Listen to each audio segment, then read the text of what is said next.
नमस्कार दोस्तों, मैं निकंज पारिक और आप देख रहे हैं आपका चैनल इंटीरियर दोस्त। इस वीडियो में आज बात करते हैं पफ पैनल की। पफ पैनल या आप मान लीजिए इसको दूसरा जो नाम है sandwich panel but in GI seat. इसको एक और नाम से जानते हैं पीपीजीआई सैंडविच सीट्स।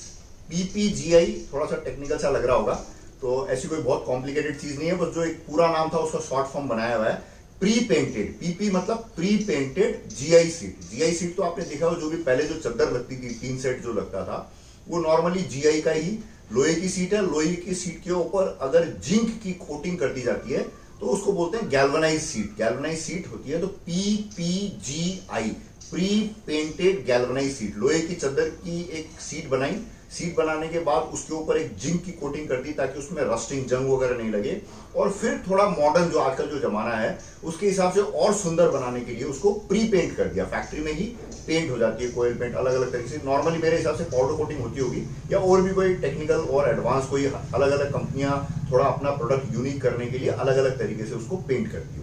तो ये हो गया कुल मिलाकर के प्री पेंटेड। जैसे आपने देखा होगा ना, कभी आप बाजार में इधर उधर जाते रहते हैं तो बहुत सुंदर सुंदर फैक्ट्रीज दिखती है आपको, नीले रंग की या सिल्वर कलर की, आजकल जो नहीं दिखती है। सेम वही चीज है, बस उसमें बीच में जो ऊपर टीन की चादर, नीचे टीन की चादर और बीच में रिजिड पॉलीयूरेथेन फोम की फिलिंग हो जाती है। तो मैं आपको दिखाता हूं कि ये प्रोडक्ट क्या है। ये मेरे हाथ में एक उसका जो पीस है वो है। जैसे ऊपर टीन सेट लगा हुआ है, टीन जो पीपीजीआई लगी हुई है, और नीचे दोबारा से पीपीजीआई की सीट लगी हुई है, और बीच में ये रिजिड पॉलीयूरेथेन फोम है। रिजिड फोम है मतलब फोम है लेकिन ये रिजिड है। ये देखेंगे तो ये रिजिड हार्ड है फोम, लेकिन थोड़ा हार्ड है, नरम फोम की जगह पे थोड़ा हार्डनेस है इसमें। अब मैं आपको समझाता हूं कि ये कोई बहुत ज्यादा ऐसे देखा जाए तो यूनिक प्रोडक्ट नहीं है, बट अभी लेटेस्ट एंट्रेंट है मार्केट में और बहुत अच्छा प्रोडक्ट है। इसको यूज किया जा सकता है। नॉर्मली जैसे अभी हमारे जयपुर में सवाई मानसिंह जो हॉस्पिटल है उसका एक टॉप फ्लोर ऑलरेडी जो स्ट्रक्चर है सवाई मानसिंह हॉस्पिटल का, वो बहुत पुराना स्ट्रक्चर है, जयपुर महाराज के टाइम का है। तो ऊपर दोबारा से अगर ब्रिक वॉल वगैरह बना के और इसकी जो सीमेंट की कास्टिंग करके अगर छत डाली जाती तो वो थोड़ी रिस्की हो सकती थी, हो सकता है उसके परमिशंस वगैरह भी नहीं मिलते।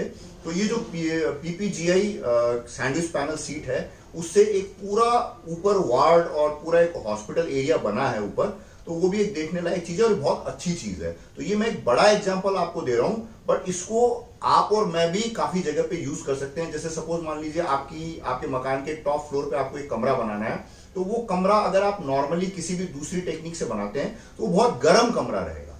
लेकिन ये जो सीट लगाने से, ये इसकी वॉल की भी सीट्स आती है, ऊपर छत पे लगाने की भी सीट आती है। इस चीज को यूज करके अगर अपन यूज करते हैं तो वो जो कमरा है रिलेटिवली काफी ठंडा रहेगा। ये बहुत ऐसे कोई स्पेशल चीज नहीं है। जैसे पॉलीयूरेथेन फोम होता है, पॉलीयूरेथेन फोम मतलब आप समझ लीजिए आपकी जो मोटरसाइकिल की जो सीट है या गाड़ी की जो सीट है, पीयू मोल्डेड फोम बोलते हैं उसको, उसी में वो सॉफ्ट फोम आ गया और ये रिजिड फोम है।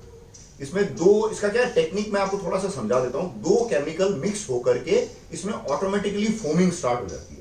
दो जो केमिकल इसमें यूज होते हैं, वैसे आपको उससे कोई लेना देना नहीं है, आप रिजिड पॉलीयूरेथेन फोम भी याद रख सकते हैं। लेकिन अगर आप में से किसी को इंटरेस्ट हो तो एक पॉलीओल डलता है और दूसरा जो आइटम है आइसोसेनेट डलता है। तो पॉलीनॉल और आइसोसेनेट को जब एक साथ डाल देते हैं तो थोड़ी देर में वो फोमिंग स्टार्ट हो जाती है। अब इसमें क्या है कि जब आप ये पीपीजीआई सीट यूज करेंगे तो इसमें रेट वेरिएशन आपको मिल सकता है। तो रेट वेरिएशन किस किस वजह से मिलेगा उसके बारे में डिस्कस करते हैं। सबसे जो पहली चीज जो है वो ये है कि जो चादर लगी हुई है उसकी थिकनेस कितनी है, सबसे इंपॉर्टेंट चीज। फिर उसके बाद जो चादर है उसके ऊपर जो जिंक की कोटिंग, जो गैल्वेनाइजेशन हुआ है, वो कितना मोटा है, कितनी अच्छी तरीके से किया गया है। फिर तीसरा जो आइटम है, जो पाउडर कोटिंग, जो ऊपर से जो कलर कोटिंग की गई है, वो कितना माइक्रोन है, कितना लेयर है पेंट का, जो कलर कितना अच्छी तरीके से, कितनी क्वांटिटी में उसके ऊपर डाला गया है और किस प्रोसेस से उसकी पाउडर कोटिंग की गई है।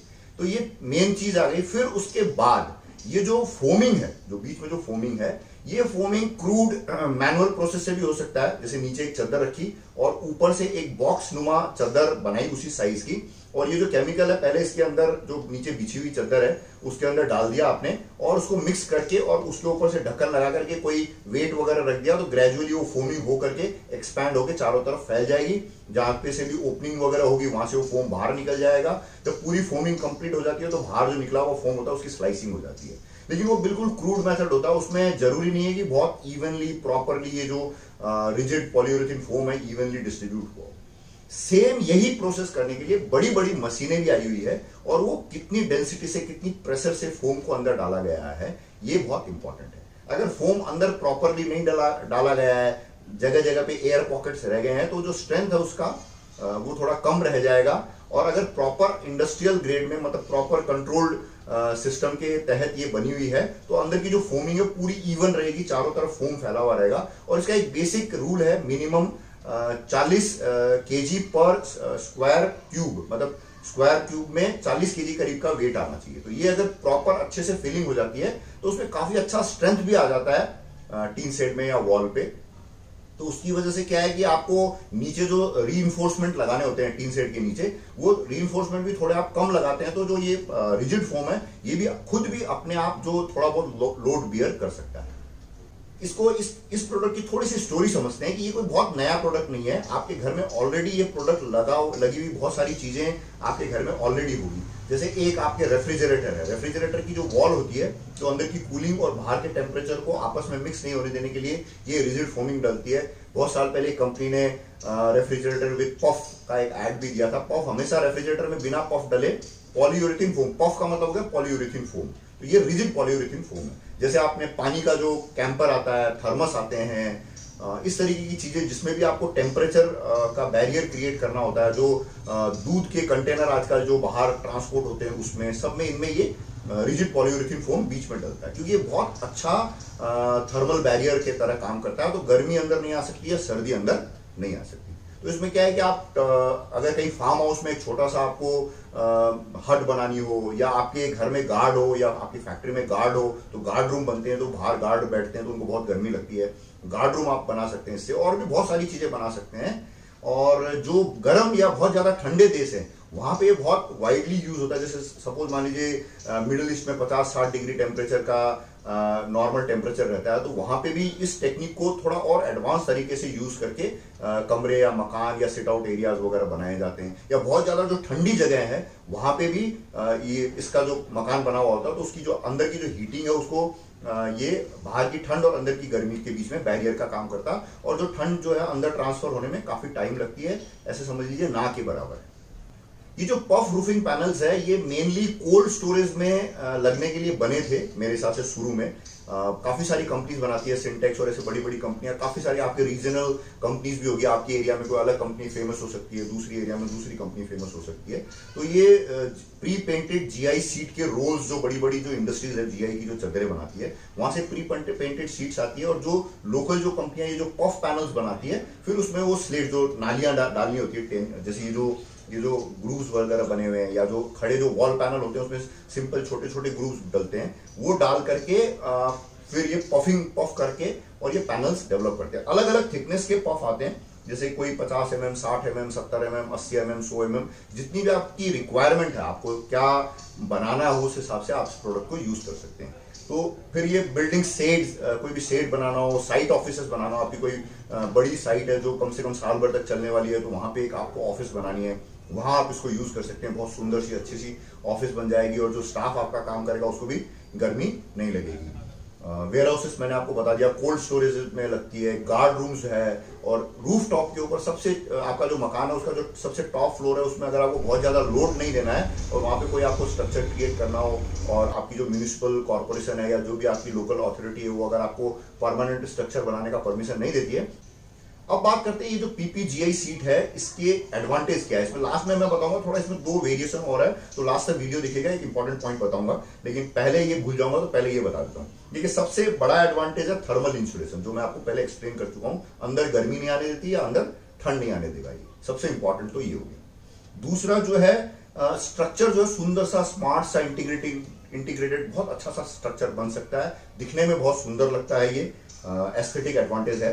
और लाइट वेट है, वजन बहुत हल्का होता है, तो जो आपका जो लोड है बिल्डिंग के ऊपर वो बहुत कम लोड ये देगा, तो वो बहुत अच्छी चीज है, बहुत बड़ा एडवांटेज है। किसी के यहाँ पे जिसको इसकी प्रॉब्लम होती है ना वो इसको समझ सकता है। तो आपके टॉप फ्लोर में या कहीं पे भी आपको लोड नहीं दे सकते, लेकिन आपको एक जगह क्रिएट करनी हो तो वहां पे बहुत अच्छी तरीके से जगह आपके लिए क्रिएट कर सकता है। और जब दो जीआई सीट के बीच में पॉलीयूरेथेन फोम डल गया है तो ये साउंड इंसुलेशन का भी बहुत अच्छा काम करता है। जो पॉलीयूरेथेन जो है ये बहुत अच्छा साउंड इंसुलेटर है। तो पॉलीयूरेथेन, रिजिड पॉलीयूरेथेन फोम डल गया, अब आपने कितना मोटा लिया हुआ उस हिसाब से परफॉर्म करेगा। तो ये जो साउंड इंसुलेशन भी बहुत अच्छा करता है, जिससे भी ये कमरा बनेगा वहां पे साउंड इंसुलेशन काफी अच्छा रहेगा, बाहर की जो नॉइज है अंदर काफी कम आएगी। भूल जाऊं उससे पहले बता देता हूं कि इसमें खिड़कियां, दरवाजे, सब चीजें बहुत अच्छी तरीके से स्मार्टली निकल सकती है। वाटर एंड मॉइस्चर रेजिस्टेंट है, जैसे टीन सेट लग गया तो वाटर आने के चांसेस है नहीं। और ये रिजिड पॉलीयूरेथेन फोम है, ये भी पानी को बहुत ज्यादा एब्जॉर्ब नहीं करता। फायर रिटार्डेंट वाला जो टॉपिक है वो थोड़ा सा इंपॉर्टेंट है, इसलिए मैंने जो पीस मेरे पास है उसको आग से जला करके देखा कि जब अगर इसके कांटेक्ट में फायर आती है, जो बीच वाला जो पॉलीयूरेथेन है, क्योंकि पेट्रोलियम से रिलेटेड प्रोडक्ट है, तो बीच वाला जो पॉलीयूरेथेन प्रोडक्ट है वो जब आग से कनेक्ट में आ रहा था तो जब तक आग के साथ कनेक्शन में था तब तक बहुत तेजी से जल रहा था। लेकिन थोड़ी सी सरप्राइजिंग बात की हो सकता है, उसके साइड में कोई पॉलिथीन सीट वगैरह लगी हुई हो, पता नहीं है। तो आग से जो उसका कांटेक्ट दूर करने के बाद ज्यादातर हिस्सा तो उसका बुझ गया था, लेकिन एक हिस्से में थोड़ी आग कंटिन्यू जल रही थी।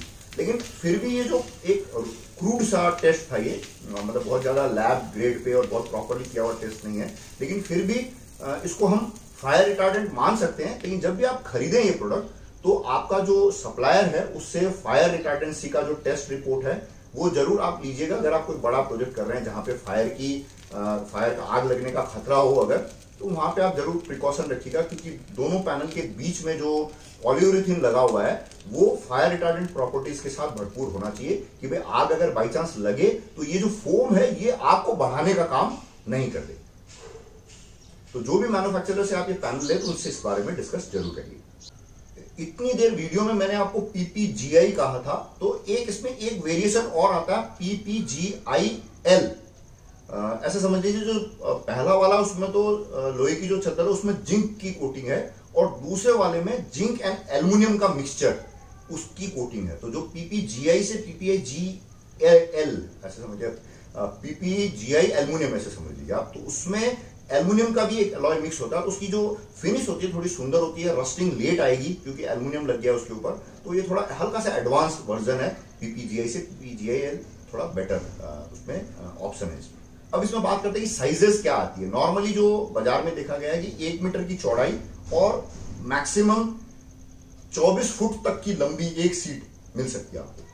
जो भी आपको साइज चाहिए, 6 foot, 7 foot, 8 foot, 9 foot, 10 foot, 15 foot, 20 foot, ऐसे 24 फुट लंबी, क्योंकि इसका कॉयल आता है। कॉयल से आपको मैक्सिमम जो मशीन होती है, जो फोमिंग की मशीन, वो मेरे को लगता है कि 24 फुट तक की एक बार में फोमिंग करने की फैसिलिटी होती होगी। तो ये 24 फुट तक की मैक्सिमम मेरे नॉलेज में हो सकता है, कहीं पे इससे बड़ी साइजेस और भी अवेलेबल हो, लेकिन मेरे इन्फॉर्मेशन में 1 मीटर बाई 24 फुट तक की मैक्सिमम साइज अवेलेबल होती है। तो एक बार में आप 1 मीटर बाई 24 फुट का एरिया एक पीस लगा के कवर कर सकते हैं। तो खत्म करने से पहले इसमें जो ये जो ऊपर की जो चद्दर आती है, रूफ की जो सीट आती है, ये भी थोड़ी सी ओवरलैप होती है। तो एक पीस के ऊपर दूसरा पीस ओवरलैप हो जाता है, तो इसमें वाटर लीकेज वगैरह के चांसेस बहुत कम रहते हैं। और उसी तरीके से जो वॉल पैनल आता है वो भी एक दूसरे के अंदर लॉक होने वाला, इंटरलॉकेबल होता है, तो इंटरलॉक करके कर सकते हैं। अब ये जो रिजिड फोम, जो अभी ये जो वीडियो हम बात कर रहे हैं जीआई से रिलेटेड सीट की, लेकिन इसी में मैं आपको इंक्लूड कर देता हूं कि इसमें सीमेंट बोर्ड या मैग्नीशियम बोर्ड या कैल्शियम सिलिकेट का जो बोर्ड होता है उसमें भी सैंडविच करके बीच में ये रिजिड पॉलीयूरेथेन फोम भर के वॉल पैनल्स वगैरह, और मतलब आप समझ लीजिए वॉल वाला जो पोर्शन है या अंदर के जो पार्टीशंस है, जैसे आपने पूरा एक हॉल बना लिया और बीच में जो पार्टीशंस अगर आपको क्रिएट करना हो तो उसके लिए ये 3 अलग अलग मटेरियल के भी ये सैंडविच पैनल्स मिलते हैं, जिसमें कैल्शियम सिलिकेट का बोर्ड आ जाता है, मैग्नीशियम का बोर्ड आ गया, या सीमेंट बोर्ड का भी बोर्ड आता है। तो ये लगा करके आप पार्टीशंस भी, ड्राई वॉल्स भी क्रिएट कर सकते हैं। तो जो इस ट्रेड के आदमी है बिल्डिंग वगैरह की, वो तो इस वीडियो को बहुत अच्छे से समझ गए होंगे। और अगर आपको कुछ समझ में नहीं आया हो या कोई स्पेसिफिक क्वेश्चन आपके दिमाग में आ रहा हो तो नीचे कमेंट सेक्शन में आप क्वेश्चन पूछ सकते हैं। अच्छा क्वेश्चन होगा तो जरूर जवाब दूंगा, और ज्यादा और डिटेल क्वेश्चन हो आपके पास तो आप नीचे डिस्क्रिप्शन में मेरा ईमेल एड्रेस लिखा हुआ है, उसमें आप मेल करके भी पूछ सकते हैं। तो मुझे उम्मीद है ये वीडियो आपको अच्छा लगा होगा। अगर अच्छा लगा हो तो एक लाइक दीजिएगा। आपको लगे कि ये वीडियो किसी के लिए यूजफुल हो सकता हो तो उनसे शेयर कीजिए। इस चैनल का कंटेंट अगर आपको अच्छा लगता हो तो इस चैनल को सब्सक्राइब करने के बारे में भी सोचिएगा। और बाकी सारी चीजें ठीक है, कैसे भी मकान में रह लीजिए, कुछ भी करिए, ये सारी नई नई अच्छी अच्छी चीजें हैं। भगवान ने इंसान को दिमाग दिया तो इंसान नई नई चीजें इन्वेंट करता रहता है, बहुत अच्छी चीज है। इसी वजह से हम लोगों ने इतना डेवलपमेंट किया है। लेकिन सबसे इंपॉर्टेंट चीज, सबसे बड़ा डेवलपमेंट जो है वो आपके शरीर का है। रोज एक्सरसाइज कीजिए, पैदल चलिए, लिफ्ट का प्रयोग कम से कम कीजिए, साइकिल चलाइए, बच्चों के साथ खेलिए, जितनी ज्यादा आप एक्सरसाइज कर सकते हैं एक्सरसाइज करते रहिए। स्वस्थ रहिए। नमस्कार, जय हिंद।